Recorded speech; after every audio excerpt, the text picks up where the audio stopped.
Hello everyone. आज हम लोग देखने वाले हैं रासायनिक अभिक्रिया में समीकरण। देखिए, रासायनिक अभिक्रिया में समीकरण में कुछ टॉपिक को हम लोग इसके पीछे वाले क्लास में देख चुके हैं। ठीक है, तो सबसे पहले उसका मैं रिवीजन कर दे रहा हूँ, ध्यान से देखिएगा। फिर उसके बाद वाले टॉपिक को हम लोग देखेंगे। देखिए, सबसे पहले हम लोग सीखे थे भौतिक परिवर्तन, रासायनिक परिवर्तन। भौतिक परिवर्तन किसे कहते हैं, ध्यान समझिएगा। वैसा परिवर्तन जिसके कारण किसी पदार्थ की स्थिति में परिवर्तन के पश्चात उस पदार्थ की पहले की अवस्था को प्राप्त किया जा सके, उसे कहते हैं भौतिक परिवर्तन। जैसे श्वास लेना, जैसे बर्फ से पानी बनना, पानी से बर्फ बनना, पानी से वाष्प बनना, वाष्प से पानी बनना। फिर कह सकते हैं आप लोग कि ब्लड सर्कुलेशन, है ना। फिर पलक का झपकना, फिर श्वास लेना, इस बाल का कटना, नाखून का कटना, ये सभी क्या होते हैं, भौतिक परिवर्तन। फिर देखे थे हम लोग रासायनिक परिवर्तन। रासायनिक परिवर्तन में क्या सीखे थे कि ऐसा परिवर्तन जिसके कारण किसी पदार्थ की स्थिति में परिवर्तन के पश्चात उस पदार्थ की पहले की अवस्था को प्राप्त न किया जा सके, उसे कहते हैं रासायनिक परिवर्तन। जैसे कागज का जलना, लोहे पर जंग लगना, दूध का फटना, दूध से दही का बनना, पेड़ का कटना, ये सभी क्या होते हैं, रासायनिक परिवर्तन होते हैं। उसके बाद क्या सीखे थे हम लोग, अभिकारक एवं उत्पाद। ठीक है, अभिकारक में क्या सीखे, तीर के पीछे लिखे गए पदार्थ को अभिकारक और तीर के आगे लिखे गए पदार्थ को उत्पाद कहते हैं। ठीक है, या फिर और एक भाषा में कह सकते हैं आप लोग, रासायनिक अभिक्रिया में भाग लेने वाले पदार्थों को अभिकारक कहते हैं। अब बनने वाले पदार्थ को क्या कहते हैं, उत्पाद कहते हैं। बनने वाले पदार्थ को क्या कहते हैं, उत्पाद कहते हैं। ये तो सीख लिए थे आप लोग, इसका नोट्स बना बनाया है। ठीक है, नोट्स की जो आप कमेंट कीजिएगा या फिर आप लोग तो मिल ही जाएगा, ग्रुप है ही है, ग्रुप में आप लोग पूरे नोट्स को दे दी जाएगा। ठीक है बाबू, अब देखिए यहाँ पे आगे इनको चाहिए वो बता दीजिएगा। बहुत सारे तरीके हैं, कहीं से आप लोग बस पहुंचा दिया जाएगा। देखिए, रासायनिक समीकरण। फिर क्या सीखे थे आप लोग, योगात्मक अभिक्रिया। देखिए, योगात्मक अभिक्रिया को संयोजन अभिक्रिया के नाम से भी जाना जाता है, संकलन अभिक्रिया के नाम से भी जाना जाता है, संयुग्मन अभिक्रिया के नाम से भी जाना जाता है। जब दो या दो से अधिक पदार्थ मिलकर के किसी एक पदार्थ का निर्माण करते हैं, उसे कहते हैं संयोजन अभिक्रिया। फिर वियोजन अभिक्रिया, जब एक पदार्थ टूट करके दो या दो से अधिक पदार्थों का निर्माण करता है, उसे कहते हैं वियोजन अभिक्रिया। वियोजन अभिक्रियाएं भी तीन प्रकार की होती हैं। पहला, ऊष्मीय वियोजन, ऊष्मा के कारण किसी पदार्थ का दो या दो से अधिक भागों में टूटना, ऊष्मीय वियोजन। फिर मान लीजिए विद्युत वियोजन, विद्युत के कारण किसी पदार्थ का दो या दो से अधिक भागों में टूटना क्या कहलाएगा, विद्युत वियोजन। और प्रकाश के कारण किसी पदार्थ का दो या दो से अधिक भागों में टूटना क्या कहलाएगा, प्रकाशीय वियोजन। इतना मैटर हम लोग पीछे वाले क्लास में सीख चुके थे। आज इसके बाद वाले टॉपिक को देखना है। टॉपिक क्या है, ऊष्मा क्षेपी अभिक्रिया, ऊष्मा शोषी अभिक्रिया। ध्यान समझिए इसको, ऊष्मा क्षेपी अभिक्रिया किसे कहते हैं। देखिए ट्रिक है, ऊष्मा क्षेपी, छ से क्या होता है, छोड़ना, है ना। अपने हिसाब से ट्रिक बना लीजिए। ऊष्मा क्षेपी यदि आप याद करें तो ऊष्मा शोषी तो इसका उल्टा है ना। तो ऊष्मा क्षेपी, छह से छोड़ना, छ से छोड़ना बोल देंगे आप। वैसी अभिक्रिया जिसमें ऊष्मा को छोड़ा जाता है, वैसी अभिक्रिया मतलब ऊष्मा ऊर्जा के रूप में बाहर निकलती है ना। तो वैसी अभिक्रिया जिसमें ऊष्मा को छोड़ा जाता है, ऊष्मा को निकाला जाता है, ऊष्मा को बाहर किया जाता है, उसे क्या बोलते हैं, ऊष्मा क्षेपी अभिक्रिया। मतलब ऊष्मा क्षेपी अभिक्रिया में ऊष्मा ऊर्जा के रूप में बाहर निकलती है। ठीक है बाबू, जैसे मान लीजिए यहाँ पे है CH4 + 2A2, है ना। दोनों को मिला दिए तो CO2 बन गया और H2O बन गया। कुछ ऊर्जा बाहर निकली, तो ऊर्जा बाहर निकल रही है ना, तो बाहर निकल रही तो क्या हो जाएगा, ये ऊष्मा क्षेपी अभिक्रिया। फिर देख लीजिए, जैसे ग्लूकोज है C6H12O6, ऑक्सीजन से क्रिया किया, क्या बन गया, कार्बन डाइऑक्साइड, जल और ऊर्जा बन गया। तो ऊर्जा निकल रहा है ना, जब ऊर्जा निकल रहा है तो कौन सी अभिक्रिया हो जाएगी, ऊष्मा क्षेपी अभिक्रिया। माने ऊष्मा क्षेपी अभिक्रिया में ऊष्मा ऊर्जा के रूप में बाहर निकलती है। ठीक है, ऊष्मा क्षेपी अभिक्रिया में ऊष्मा ऊर्जा के रूप में बाहर निकलती है। चलिए आगे और देख रहे हैं बाबू, ऊष्मा शोषी अभिक्रिया किसे कहते हैं। ऊष्मा क्षेपी का ठीक उल्टा होता है ऊष्मा शोषी, है ना। यदि है आपको मालूम है तो फ्री में आपको याद हो जाएगा। उष्माक्षेपी अपक्रिया में उष्मा ऊर्जा के रूप में बाहर निकलती है, इसमें क्या होती है, उष्मा ऊर्जा के रूप में ली जाती है, ग्रहण की जाती है, अपनाई जाती है ना। वो तो कह सकते हैं ऐसी अभिक्रिया जिसमें उष्मा का अवशोषण होता है, वैसी अभिक्रिया जिसमें उष्मा का अवशोषण होता है, किस रूप में, ऊर्जा के रूप में, उसी को बोलते हैं उष्मा शोषी अभिक्रिया। वही लिखे हैं, इसमें ऊर्जा अवशोषित होती है, इसमें ऊर्जा उत्सर्जित होती है। अब देखिए जैसे N2 प्लस O2, अब प्लस कुछ ऊर्जा की आवश्यकता मिली, N2 O2 दो लोग हैं, ऊर्जा कुछ लिए, क्या बना, 2NO बना दिए। तो NO बनाने में कुछ ऊर्जा लिए ना, जब ले रहे हैं तो क्या हो जाएगा, उष्मा शोषी अभिक्रिया। फिर देखिए H2 प्लस I2, है ना, दोनों मिले, किनके, दोनों को मिलने के लिए किसकी आवश्यकता है, ऊर्जा की आवश्यकता है, ऊर्जा की सहायता से दोनों मिले, 2HI बन गया। जब 2HI बन गया तो कुछ ऊर्जा लिए, लिए तो क्या हो जाएगा, उष्मा शोषी अभिक्रिया। ठीक है। अब तो अपने भाषा में बोल सकते हैं उष्मा क्षेपी अभिक्रिया में उष्मा ऊर्जा के रूप में बाहर निकलती है, उष्मा शोषी अभिक्रिया में उष्मा को ऊर्जा के रूप में ली जाती है, ऊर्जा को ग्रहण किया जाता है, ऊर्जा को अपनाया जाता है। ठीक है, कुछ वर्ड है उनके बारे में भी जानकारी ले लीजिए आप लोग। जैसे देखिए कई बार शब्द आप बोले ऊर्जा किसे कहते हैं, तो कार्य करने की क्षमता क्या कहलाती है, ऊर्जा कहलाती है।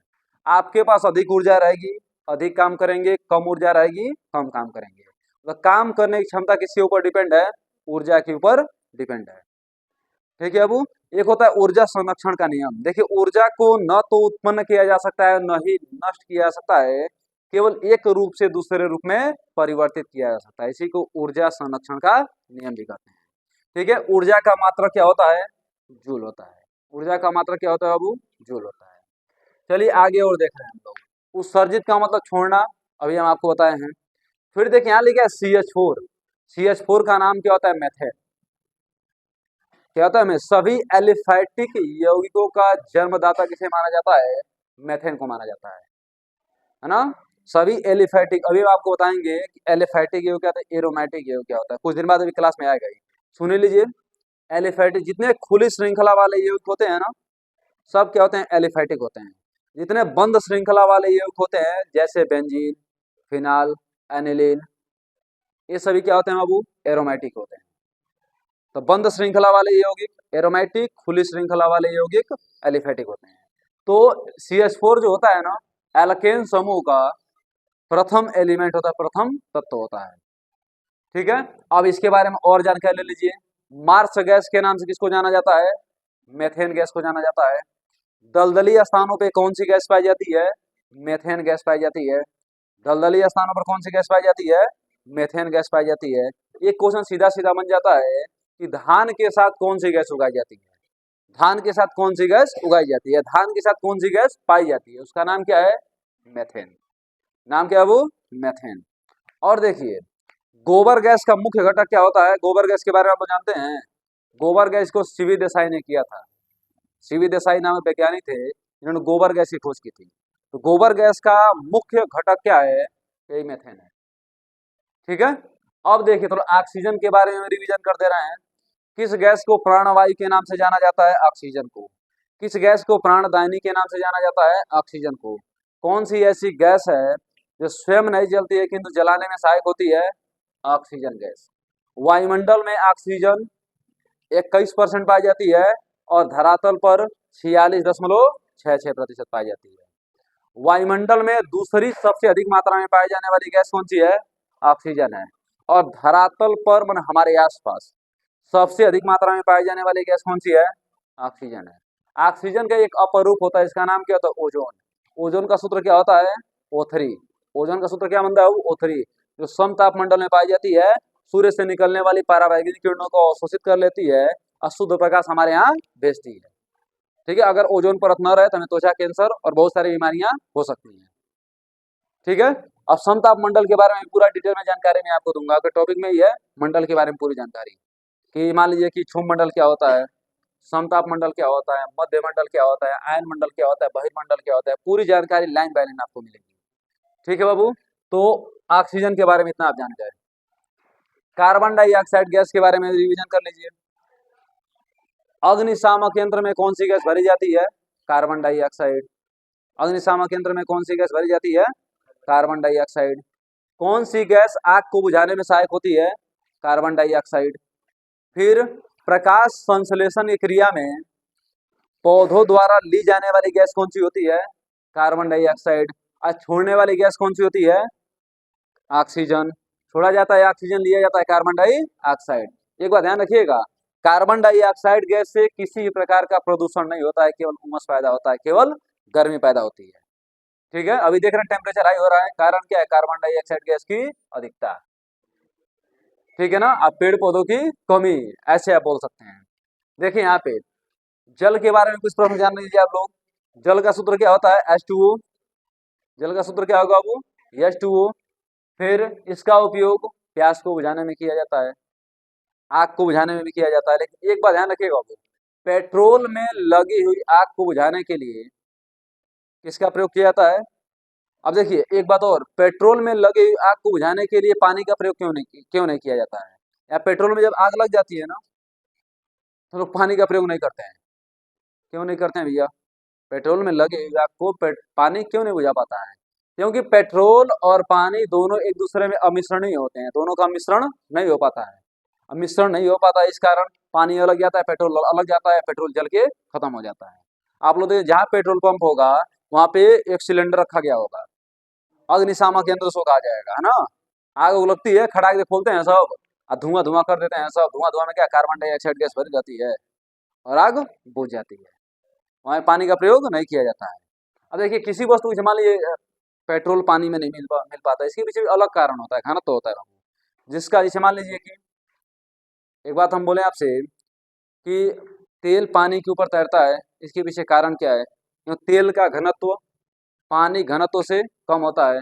जब तेल ऊपर आ जाता है, पानी नीचे चला जाता है ना। 100 पानी के ऊपर तैरता है, 100 पानी के ऊपर तैरता है ना, वो जिंदा इंसान पानी में डूब जाता है, मरा हुआ इंसान पानी के ऊपर तैरता है।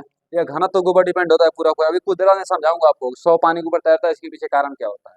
ठीक है ना, अभी अगला हेडिंग लेके समझा दूंगा, या फिर किसी वीडियो में मिलेगा आपको तो वहां पूरा बढ़िया से बताऊंगा। ठीक, फिलहाल देखिए तो जल के बारे में इतना जान गए बाबू। और सुनिए, जल भी 4 प्रकार के होते हैं। कौन कौन से? मृदु जल, कठोर जल, आसु जल, भारी जल। मृदु जल पीने में फायदेमंद होता है, कठोर जल पीने में फायदेमंद नहीं होता है। फिर कह सकते हैं आप लोग कि आसु जल जो होता है उसका प्रयोग घाव धोने में किया जाता है ना। फिर इंजेक्शन जो लगाया जाता है हम लोगों को ना, उसमें आसु जल का प्रयोग किया जाता है। फिर देखिए भारी जल के बारे में जानते हैं। भारी जल का सूत्र क्या था? D2O। खोज किसने किया था? यूरे ने किया था। कब किया था? 1932 में किया था। उसे नोबेल पुरस्कार कब मिला था? 1934 में मिला था। भारी जल पाया कहाँ पे जाता है? सामान्य जल के 6000 बूंदों में से एक बूंद किसका होता है? भारी जल का होता है। देखिए कितना मुश्किल, 6000 बूंद में से एक बूंद निकालना कितना मुश्किल होगा, जान लीजिए। और हम लोग अगर मतलब भारी जल 50 ग्राम पी लेना तो काम गड़बड़ हो जाएगा, इंसान की मौत हो जाएगी। उसको हम पचा ही नहीं पाएंगे, उसको लीवर को मारेगा, छेद छेद कर देगा, काम ही गड़बड़ हो जाएगा वो। ठीक है, तो देखिए ये तो हो गया। ऊर्जा के बारे में जाने हैं ना, कार्य करने की क्षमता क्या कहलाती है? ऊर्जा कहलाती है।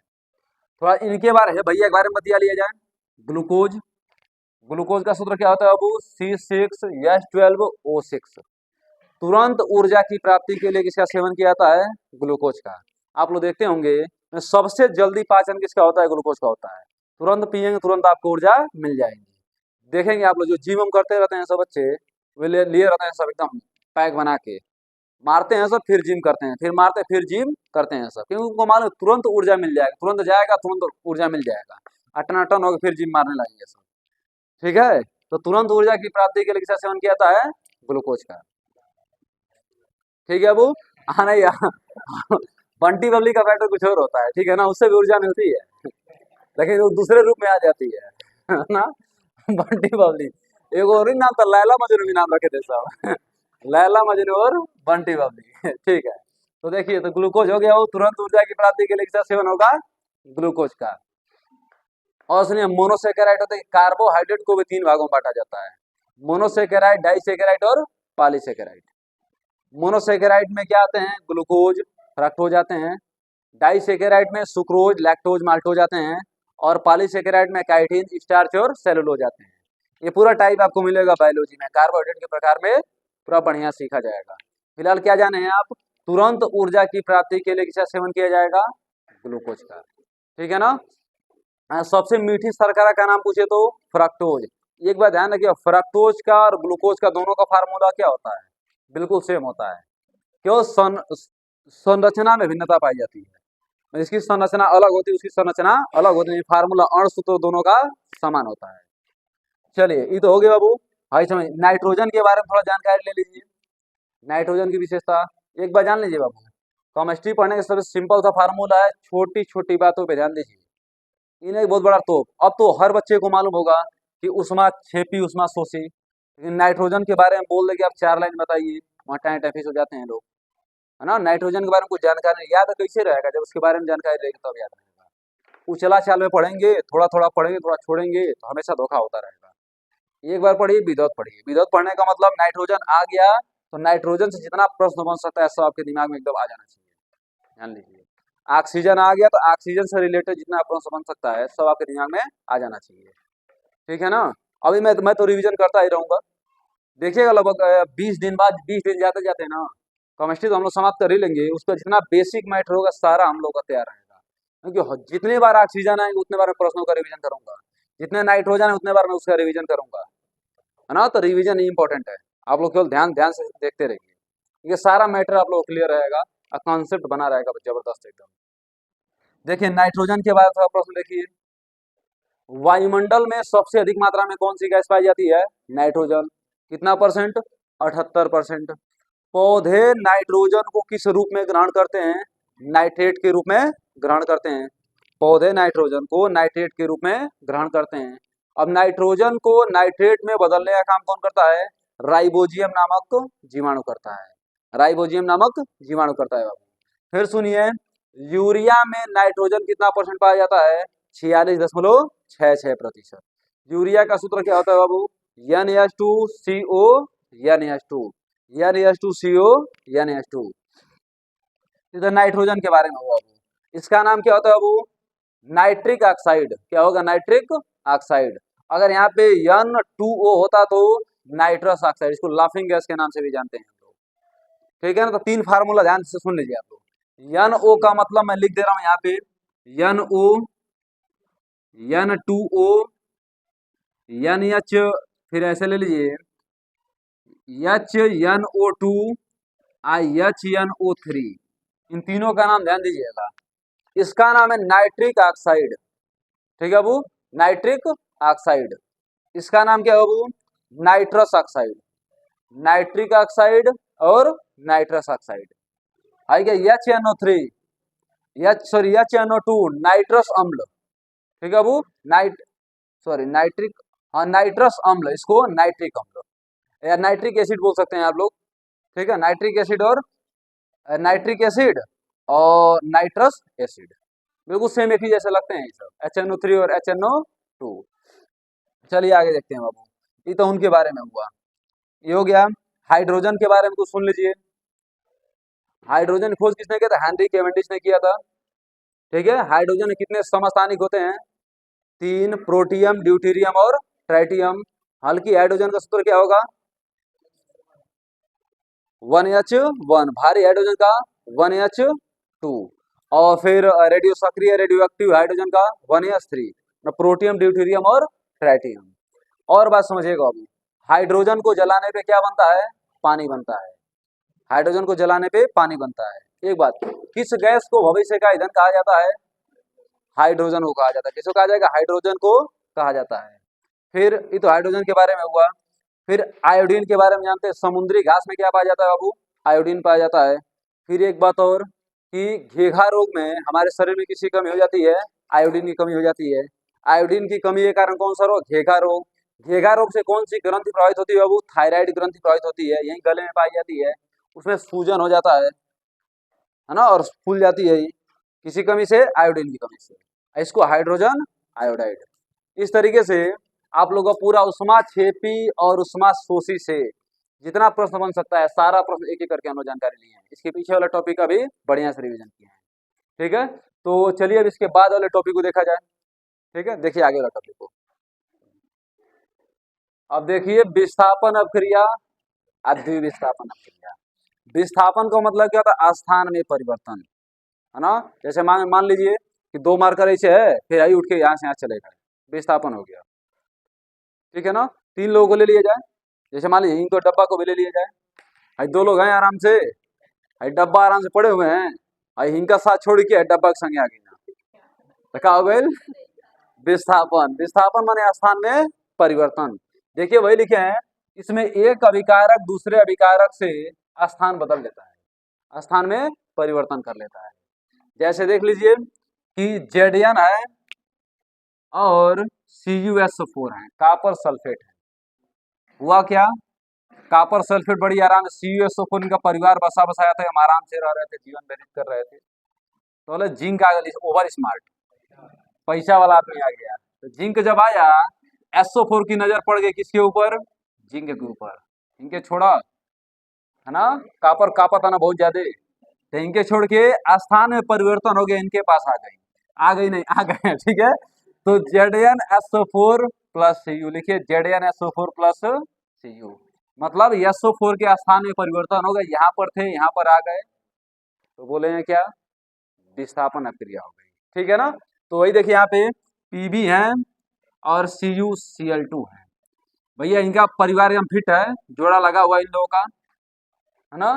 तो बोले वो खलनायक आ गए अमरीश पुरी, यहाँ पे अमरीश पुरी से जेबे ना करता रहा नहीं, तो आ गए यहाँ पे, तो Cl2 यहाँ से उठ करके इनके पास आ गए, तो कुछ अभिक्रिया हुई ना, अभिक्रिया हो गई, तो उस अभिक्रिया को बोलेंगे विस्थापन अभिक्रिया। विस्थापन अभिक्रिया में होगा का, स्थान में परिवर्तन हो जाएगा। एग्जाम्पल है, कोड भाषा वाला एग्जाम्पल सुनिए, खतरनाक, इसको ट्रिक बना लीजिएगा आप लोग। देखिए इनका ना यस फॉर सलमान खान और यस से ऐश्वर्या राय, ठीक है ना। एक समय था, अपने जमाने बहुत दिग्गज खिलाड़ी थे सर।